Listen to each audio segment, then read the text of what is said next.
Sport bike na may Pagani retro. Bakit hindi? Hybrid look. Boys and girls, this is the all-new CF Moto 500 SR Voom.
Sa pagpili ng helmet, bukod sa tibay, isa sa mga kino-consider ko, yung gaan.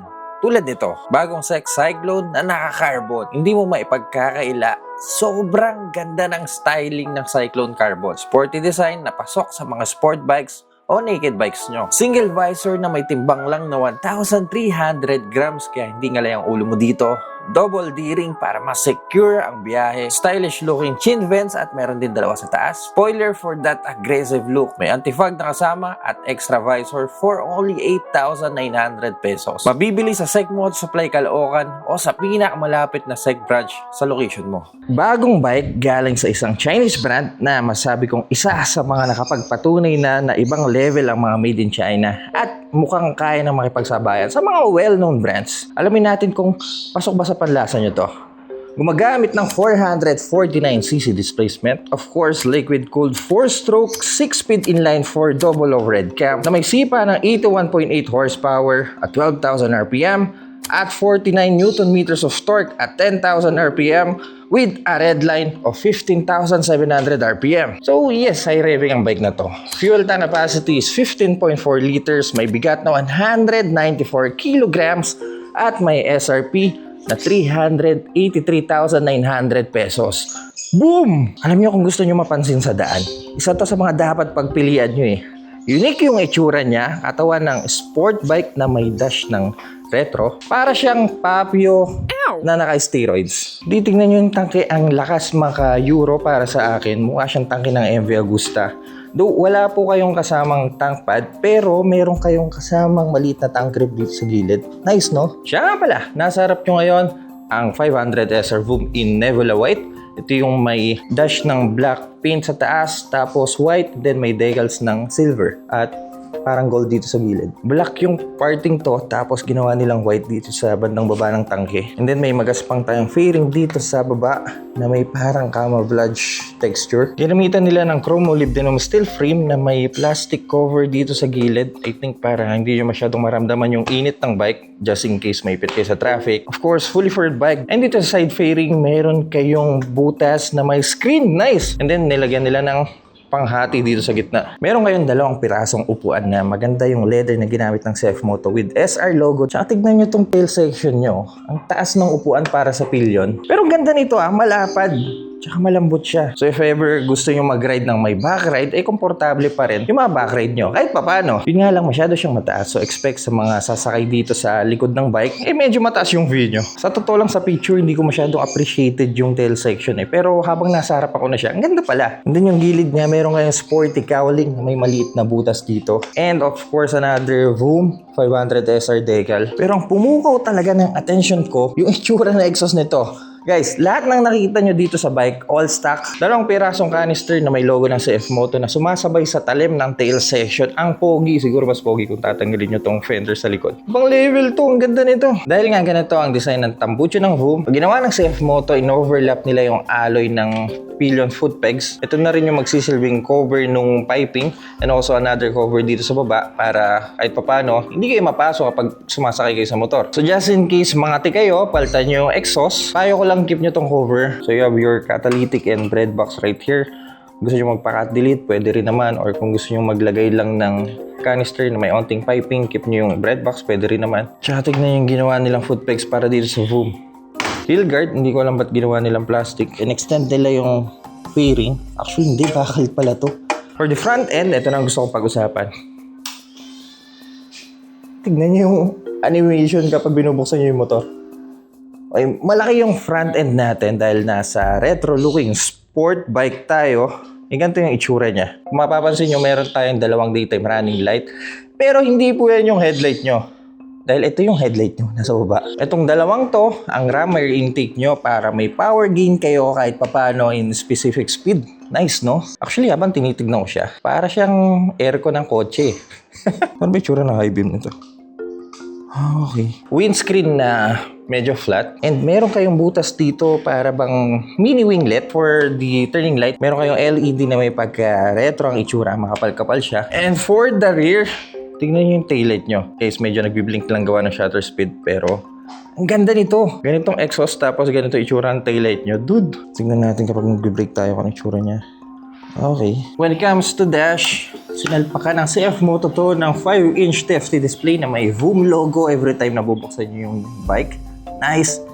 Tignan niyo yung layout ng dash. Okay, so dito makikita natin ang ambient temperature or outside temperature. Clock, speedometer, and meron tayong indication dito ng traction control. By the way, we have 2 modes of traction control, 1 and 2. 1 ang pinakamahina at 2 ang pinakamalakas. Also, we have quick shifter. So makikita nyo dito, naka-enable ang quick shifter nyo. And we have very nice looking tachometer dito sa right side ng panel. Round tachometer. And meron pa kayong indication dito sa gitna. Sumasabay din to. So at least, monitor nyo siya, diba? Side stand indicator, trip meter, and also odometer dito rin natin makikita. Battery volt indicator, nice. Fuel gauge na makikita nyo rin kung ilang kilometro na lang natitira sa tangke nyo. Gear indicator, dito rin yung makikita, and yung coolant temperature. At sa gilid, ang kung ano-ano pang mga indicators. Para mapunta sa settings at mabago ang mga kung ano-anong bagay dito sa display natin, meron tayong mga buttons dito sa left handlebar. Meron ditong set button. Hold lang natin to or one click, di sure. One click lang pala. For example, nandito tayo sa vehicle mode. Dito natin makikita information ng bike. For example, nasa basic tayo. Ano mayroon pwedeng makita dito? Then, odometer and trip meter.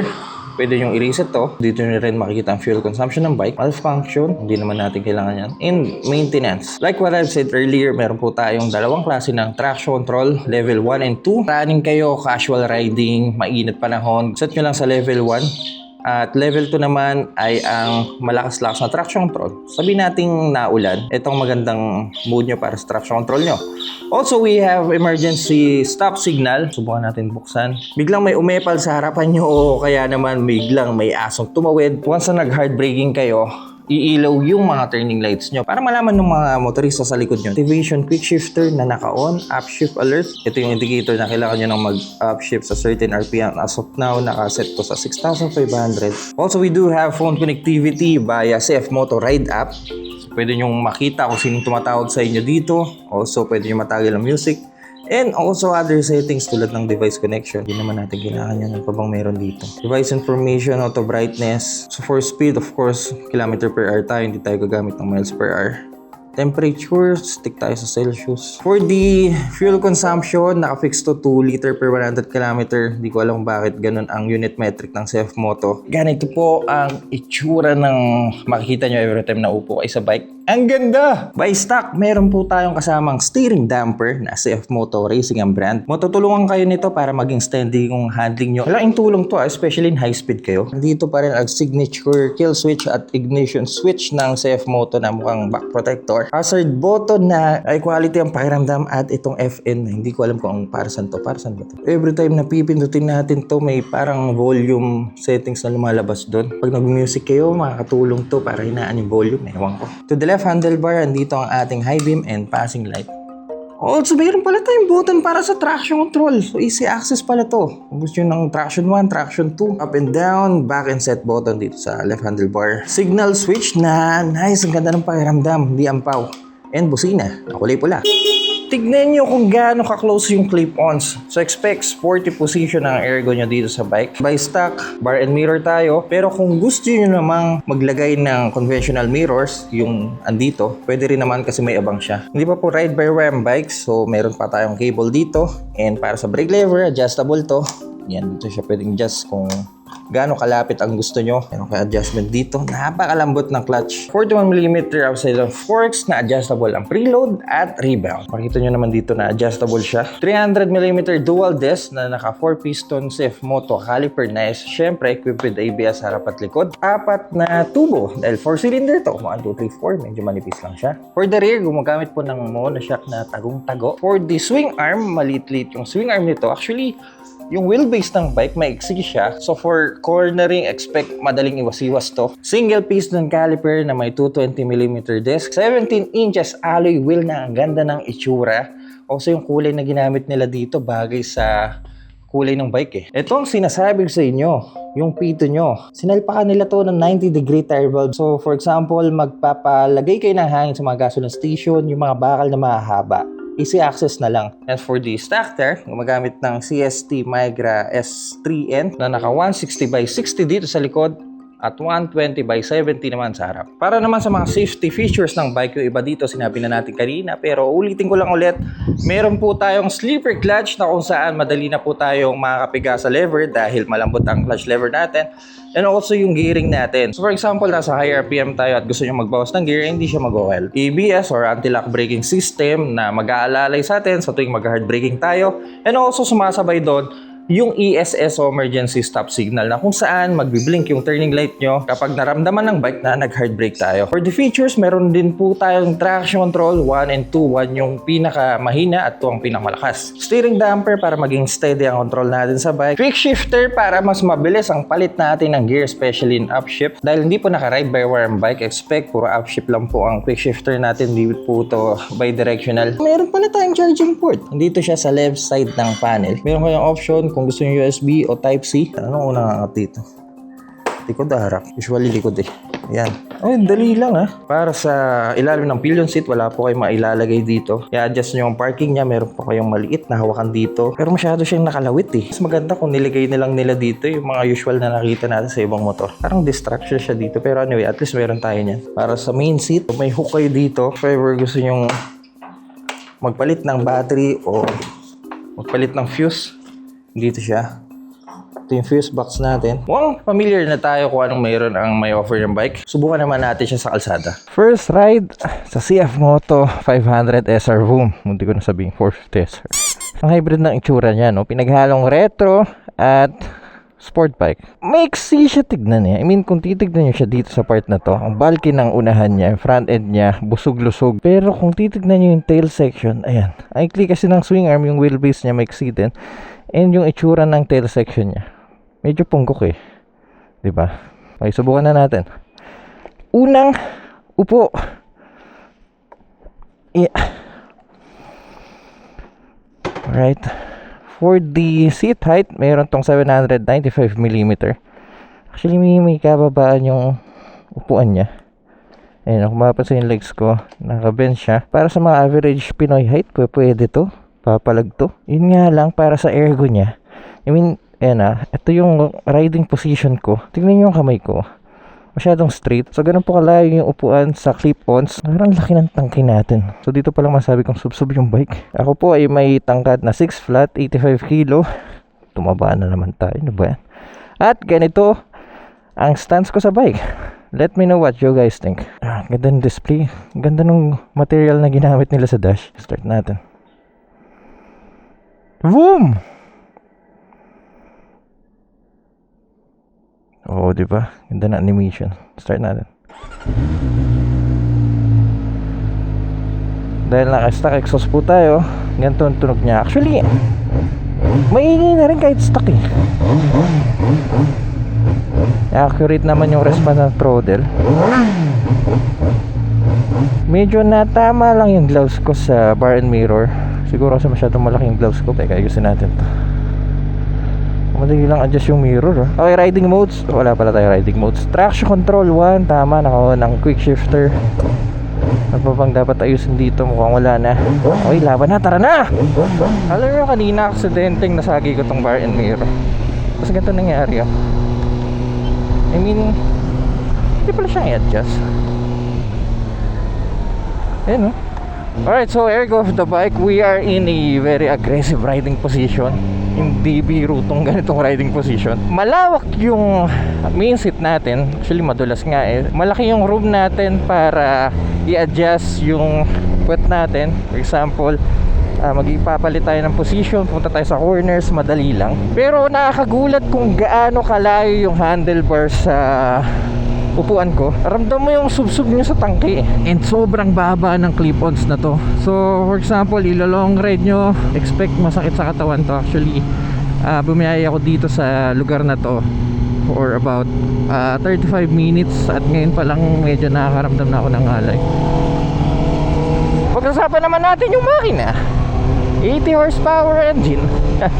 Inline 4 na naman. Pero this time 500cc. Well, last time nag-review tayo na 450cc inline 4.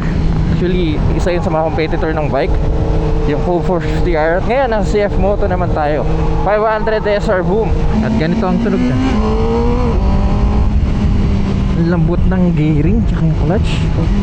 Actually, hindi na kailangan mag-clutch kasi may quick shifter naman eh. Siguro magka-clutch lang kayo pag galing kayo sa slow speed or galing kayo traffic light, under kayo, first gear kayo, yun lang.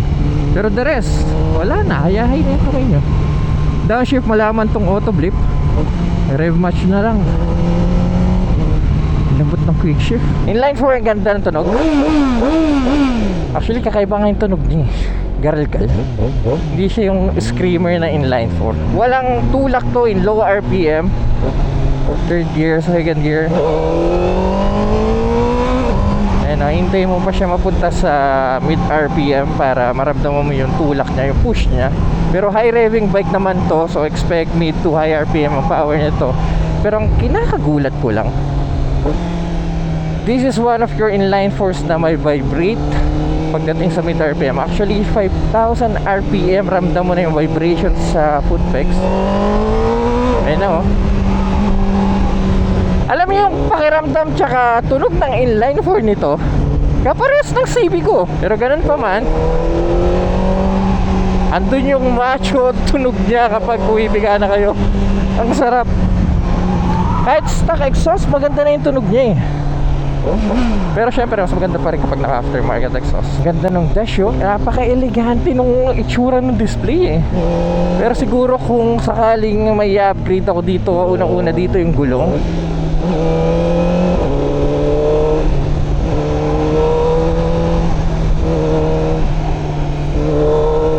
Kanina ninibago pa ako sa clip-ons niya kasi masyadong papasok eh. Engine heat, aminin sa inyo, mainit siya, yes. Pero ito yung init na kaya mong tiisin eh. Hindi ito yung init na gusto mo lang iwan yung motor mo. Hindi ganun. Power.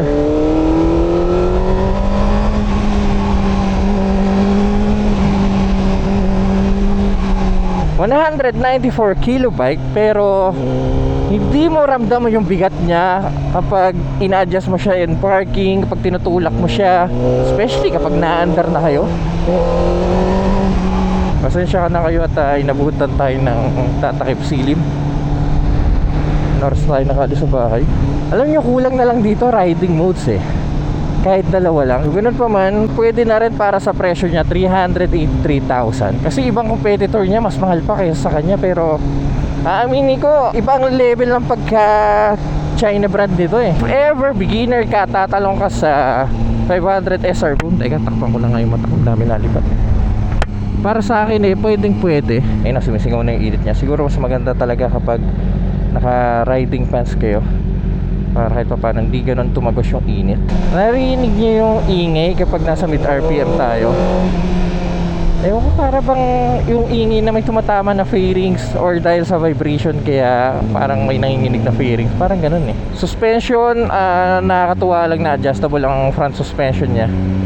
Also yung likod, rebound and preload pwede nyo i-adjust. Nice. Depende sa weight nyo para mas maganda ang takbuhan nyo. Spec turning radius is very minimal. Hindi siya ganun ka-wide tulad ng mga naked. Tsaka kung nasanay kayo sa mga underbone no scooter, malayo dito sa bike na to. Masabi kong planted yung harap ng bike. Isa yun sa mga traits na gusto ko sa handling niya. Isa pa dahil sa baba ng seat height niya, madali yung mailalatag yung dalawang paa niya sa for example, traffic, naghihintay kayo, ayun lang. Actually kahit 5'2" ka, ramdam ko kaya mong i-maneuver to eh. Ang question na lang doon kung kaya mo ba i-handle yung weight ng bike, which is na-overcome naman yun through practice. At para sa 15 liters, sagad kanina walang laman. Okay na yan, full tank 640, pwede na. Para sa fuel consumption, kumonsumo po tayo ng 19 km per liter. Nakita nyo naman yung riding style natin kanina. Naipit tayo sa traffic, piga akong piga. At ito ang reading natin. Actually para sa displacement niya, medyo malakas yun. Pero kasi isipin nyo yung ganito kaliit na displacement, salpa ka mo ng 4-cylinder. Para sa akin, reasonable naman yung consumption niya. Though kung ipandi-daily mo yung bike, tanongin nyo muna yung sarili nyo kung kaya nyo ba yung ganong klaseng fuel consumption. Ito ang tinatawag na is pogi bike talaga. Cut muna natin yung video, punta tayo sa garahe. Sinutan namin to kanina. Papakita ko lang sa inyo kung sino ang may-ari ng napakagandang motor na to. Mga cutie pies, Josh on point in the house. Brother, pang ilang bike mo na to? Pangalawang bike ko na to. Una kong bike is yung Vitpilin 401. Yung Husky. Yung Husky. Ang Vitpilin, yun ba yung Cafe Racer Racer. siya, na naked. okay. Pero at least, hindi na ganun kalaki yung adjustment mo. Actually, mas mahirap nga i-maneho yun eh. Kasi mas mataas yung ano niya, mas mataas yung seat height niya. Tapos mababa rin yung Well, actually. mas madali ito para sa akin. Didiretso yung nakita, bakit to ang kinuha mo? Ang daming option ngayon sa market eh, pero bakit to? Kasi ang gusto ko talaga, simula nung napasok ako sa pagmumotor nga, wala pa akong, siguro nasa 1.5 year pa lang ako nagmumotor. Video mo rin yun, yung Vitpilin 401. Nice. Oo, yung nainganyo ako. Sabi ko, ang ganda. Nabudol ka rin ba? Yung nakita ko yung Vitpilin, sabi ko, yun yung mga hilig ko, yung mga neon retro. Parang yan na yung taste ko eh. Okay. So, nung nag-decide ako, nagtanong ako sa mga subscriber ko rin nun kung ano yung magandang i-upgrade dito sa Vitpilin ko na alam nila na neo retro ang gusto ko. Ang sinuggest nila is yung CB 600 or yung meron ka. At saka yung Triumph Trident. Doon na ako, nag-decide na ako doon sa dalawa. Pero nung nilabas ng CF Moto to, sabi ko, ang ganda, neo retro tapos sports pa. So why not, since nakatry na ako ng naked na Cafe Racer, why not mag-sports naman ako? So, tas neo retro pa siya, napasok talaga sa taste ko. So, hinintay ko na talaga siya. Isang linggo pa lang ata sa ito. Mga isang linggo pa lang. Linggo. So far sa isang linggo na paggamit mo dito sa VOOM, meron ka bang napansin na dapat ma-improve dito sa bike na to? Kung meron man kasi di pa naman ako ganun kalawak sa pagmumotor. Kasi nga, syempre, pag 1 pa lang ako. I-base ko na lang siya dun sa na-experience ko sa una kong motor, no, which is yung Vitpilin 401. Siguro ang pinaka-complaint ko lang dito, yung init niya. So, pagdating sa traffic, syempre, from Vitpilin 401 na single cylinder, tapos naked pa, yung init, parang wala lang, hindi mo mararamdaman. Pero dito kasi, lalo na pag nasa traffic ka, nasta ka na medyo, yun na, yung both legs mo talaga. Hindi mo madikit sa...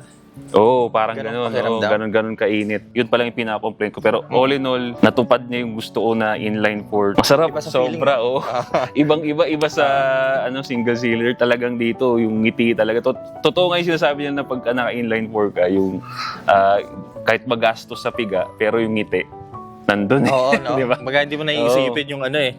So, Kasi enjoy ka eh. Mm. Anong mapapayo mo sa mga cutie pies natin dyan na gusto rin kumuha ng gantong klaseng tulad ng motor mo? Siguro ang masasabi ko lang sa inyo, pare, alam na natin yung stigma sa China bikes na kesyo cheap daw or what. Pero coming from a guy na bumili, at nakita ko personal, nagamit ko na rin to. Hindi eh. Dahil sa CF Moto, siguro matatanggal yung stigma na yun na cheap ang China bikes. Diba? Pero yun nga, so kung trip nyo na yung mga retro bike na katulad ng ganitong itsura, sport na retro, try nyo to pare. So para sama-sama tayo mag-ride. Brother, congrats sa new bike. Maraming Thank you, salamat thank you. sa pagdalaw, brother. Follow nyo siya sa lahat ng social media platforms, sa TikTok, YouTube, Instagram, Facebook. Andun lang siya. So, Follow nyo, Josh on Point. Baka may mga subscriber ako nanonood dyan. Shoutout sa inyo. Yun. Gusto ko lang ulit makita nyo ang mukha ng Vroom one last time. Tignan nyo animation. Parang RGB, no? So that's our review dito sa napakagandang bike na to. Anong masasabi nyo sa bagong 500 SR Vroom? Let me know in the comment section down below. Kaya mga cuties, kung nag-enjoy po kayo sa video na to, kindly leave a like. At kung mahilig kayo sa mga ganitong content, huwag kayong mag-alala dahil nasa tamang channel kayo. So make sure to press that subscribe button dyan sa baba. Papahinga lang muna kami saglit dito at see you po sa next content.